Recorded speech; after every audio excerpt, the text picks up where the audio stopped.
நாடாளுமன்ற மழைக்கால கூட்டத்தொடர் நடைபெற்று வரும் நிலையில் இன்று நாடாளுமன்றத்தை முற்றுகையிடுவோம் என்று கரப்பான் ஜனதா கட்சியினர் தெரிவித்திருந்தனர். இந்நிலையில் பேரணியாக வந்த அவர்களை துணை ராணுவ படையினர் தடியடி நடத்தி கலைத்தனர். மேலும் கண்ணீர் புகை குண்டுகளும் வீசப்பட்டன. தற்போது நம்மோடு மூத்த பத்திரிகையாளர் திரு ஆர்.கே. ராதாகிருஷ்ணன் இணைகிறார். வணக்கம் திரு ஆர்.கே. ராதாகிருஷ்ணன்.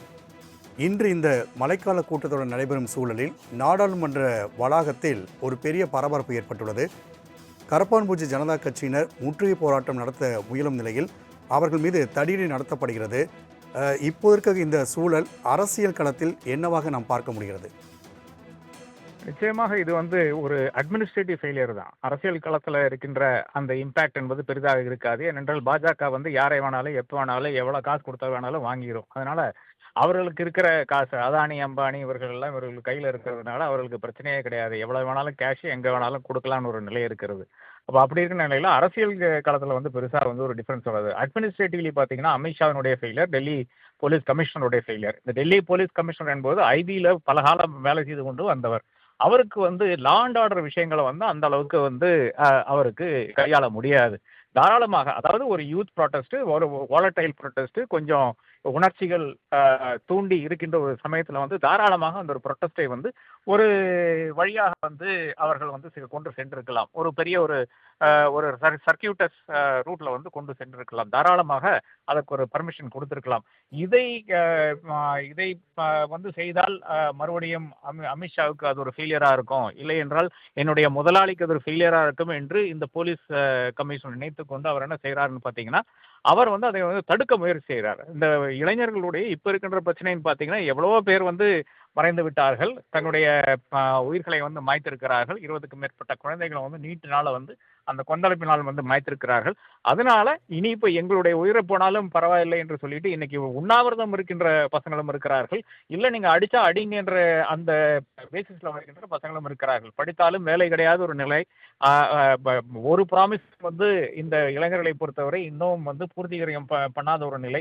அந்த நிலையில தான் இந்த மாதிரி ஒரு விஷயம் நடக்கிறது. தாராளமாக இது கண்ட்ரோல், ஒரு லா அண்ட் ஆர்டர் எக்ஸ்பர்ட் இருந்தாங்கன்னா தாராளமாக கண்ட்ரோல் பண்ணி செய்திருக்கலாம், கொண்டு போயிருக்கலாம். ஆனால் அந்த லா அண்ட் ஆர்டர் எக்ஸ்பர்ட் டெல்லியில் இல்லை. இது அமித்ஷாவினுடைய ஃபெயிலியர். இந்த பதட்டம் முழுக்க முழுக்க அமித்ஷாவினுடைய ஃபெயிலியராகத்தான் பார்க்க வேண்டியதா இருக்கிறது. இளைஞருடைய இந்த புரட்சி என்பது நம்ம அண்டை நாடுகளையும் பார்க்க முடிந்தது. இப்போ இந்தியாவிலும் இந்த புரட்சியை நம்ம பார்க்கும்போது இது அடுத்த கட்டமாக எங்கு செல்லக்கூடிய ஒரு நிலை ஏற்படும்?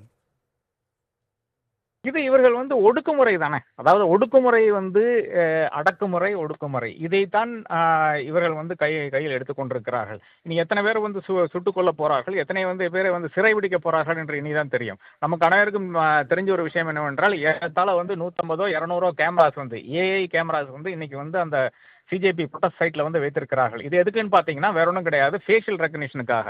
அப்ப இதை வைத்து ரெகக்னைஸ் பண்ணிட்டு இந்த பிள்ளைகளை எல்லாம் பிடித்து அதன் பிறகு ஜெயிலில் கொண்டு போட வேண்டும். அதுதான் இவர்களுடைய ஒரு விஷயமா இருக்கிறது. அப்ப ஸ்டேட்டினுடைய பவரை வைத்துக்கொண்டு இவர்களை ஒடுக்க வேண்டும். இவர்கள் அடுத்து ஒரு ப்ரொட்டஸ்டுக்கு வெளியே வரக்கூடாது. அதுதான் ஒரு நோக்கமாக இருக்கும், இலக்காக இருக்கும் பாஜகவை பொறுத்தவரை. அதுதான் இப்ப செய்து கொண்டிருக்கிறார்கள். இதை தாண்டியும் மக்கள் வெளியே வருகிறார்கள் என்று பார்க்கும்போது தான் நிச்சயமாக இவர்களுக்கு ஒரு ஐயம் வரும், பயம் வரும். அது இனி அடுத்த இருக்கிற நாட்களில் தான் நாம் பார்க்க முடியும். நேபாள் மாதிரி ஒரு ப்ரொட்டஸ்டோ, இல்லை என்றால் இலங்கை மாதிரி ப்ரொட்டஸ்டோ நிச்சயமாக இந்தியாவில் நடக்க வாய்ப்பில்லை. ஏனென்றால் இந்தியா அந்த அளவுக்கு ஒரு பெரிய நாடாக இருக்கிறது. இளைஞர்கள் என்றது ஒரு சிறிய கூட்டமாகத்தான் இருக்கிறது. இந்த சிஜேபி ப்ரொட்டஸ்டுக்கு வந்ததே ஒரு 10,000 பேருக்கு மேலே கிடையாது என்பதுதான் உண்மை நிலையா இருக்கிறது.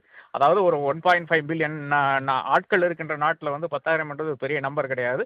அவர்களை அனைவரையும் சுட்டு வீழ்த்தினால் கூட ஒரு பிரச்சனையும் இல்லாத ஒரு நிலை தான். ஏனென்றால் இந்த அரசாங்கம் ஒண்ணுக்குமே இதை 21 நாட்களாக ஒரு மனிதன் உண்ணாவிரதம் இருந்து கொண்டிருக்கிறார். அவரை ஒன்று போய் சந்திக்க கூட, ஒரு பேச்சுவார்த்தை நடத்துற கூட இந்த அரசாங்கத்துக்கு சம்மதம் இல்லை என்றால் நீங்க யோசிச்சு பார்க்க வேண்டும் எந்த அளவுக்கு இவர்கள் போவார்கள், இந்த அரசாங்கம் போகும் என்று இந்த துணிச்சலையும் நீங்க தெரிந்து கொள்ள வேண்டும் என்று நான் கருதுகிறேன்.